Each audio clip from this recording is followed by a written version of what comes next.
राधे राधे दोस्तों, आपका हमारे YouTube चैनल दिव्य भक्ति ज्ञान वेग में हार्दिक स्वागत है। आप सभी बहनों को वट सावित्री व्रत की हार्दिक शुभकामनाएं।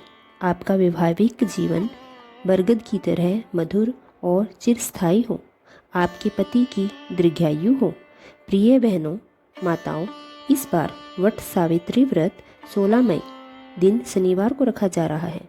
13 वर्षों के बाद इस बार ज्येष्ठ अमावस्या के दिन शनि जयंती और शनिश्चरी अमावस्या दुर्लभ संयोग पड़ रहा है। इसलिए यह दिन वट सावित्री व्रत को और भी खास बना रहा है। प्राचीन मान्यताओं के अनुसार इसी दिन देवी सावित्री ने पतिव्रत धर्म का पालन करते हुए यमराज जी से अपने पति सत्यवान के प्राणों को पुनः प्राप्त किया था। इस पावन व्रत के दिन महिलाएं निर्जला और निराहार व्रत रखकर या फिर जल या फल ग्रहण करके बरगद के पेड़ का पूजन करती हैं। देवी सावित्री और सत्यवान का स्मरण करती हैं और यमराज जी का भी पूजन करती हैं। हिंदी पंचांग के अनुसार अमावस्या तिथि इस बार 16 मई शनिवार को सुबह 5:12 से शुरू होकर 17 मई रविवार को 1:30 पर समाप्त होगी। यह देखा जाए तो शनिवार की देर रात का समय होगा और वट सावित्री पूजा का प्रातःकालीन मुहूर्त रहेगा सुबह 4:12 से 8:50 तक। दोपहर में जिनके यहाँ पर पूजा होती है वो सुबह 11:56 से लेकर दोपहर 12:49 तक पूजा कर सकते हैं। इसके अलावा शाम की पूजा और दीपदान आदि का शाम जो शुभ मुहूर्त रहेगा वो 7:04 से लेकर 8:08 तक की जाएगी। इस बार ज्येष्ठ मास में अधिक मास भी पड़ रहा है और ज्येष्ठ मास की 2 अमावस्या तिथि पड़ने वाली है।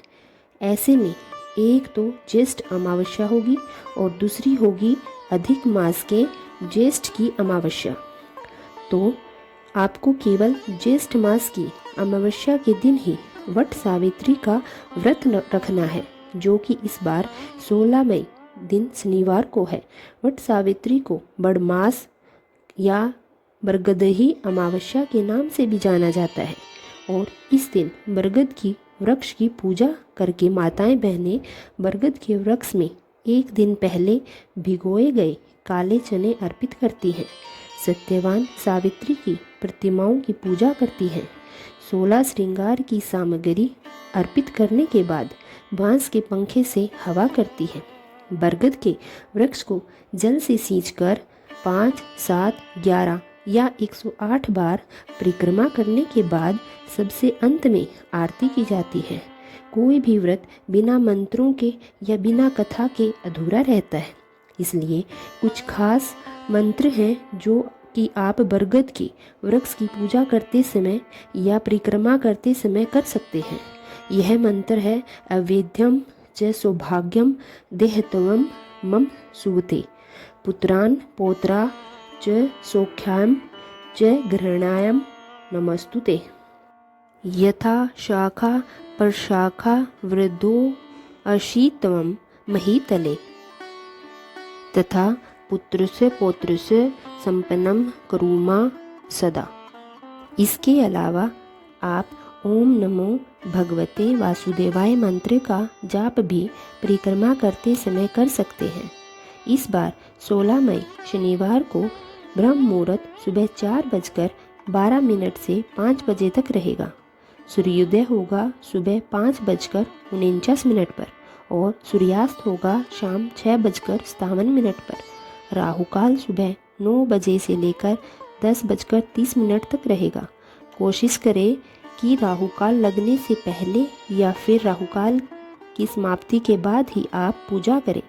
राहुकाल के समय पूजा पाठ से जुड़ा हुआ कोई भी कार्य करने से बचना चाहिए, लेकिन इस समय आप राहु केतु से संबंधित उपाय कर सकते हैं या दान इत्यादि दे सकते हैं। और जो भी माताएं बहनें अगले दिन सूर्योदय होने के बाद व्रत का पालन करती हैं, उन्हें 17 मई रविवार को सुबह ब्रह्म मुहूर्त में पूजा करने के बाद में सुबह 5:48 के बाद ही व्रत खोलना चाहिए। हालांकि सुबह 5:30 पर भी जहाँ जहाँ सूर्योदय हो चुका होगा वहाँ पर रहने वाली माताएं बहनें अपने स्थानीय सूर्योदय के अनुसार व्रत का पारण कर सकती हैं। हमारे स्थानीय समय अनुसार सुबह 5:48 पर सूर्योदय होगा। यह थी आज की वीडियो। उम्मीद है आपको पसंद आई होगी। धन्यवाद।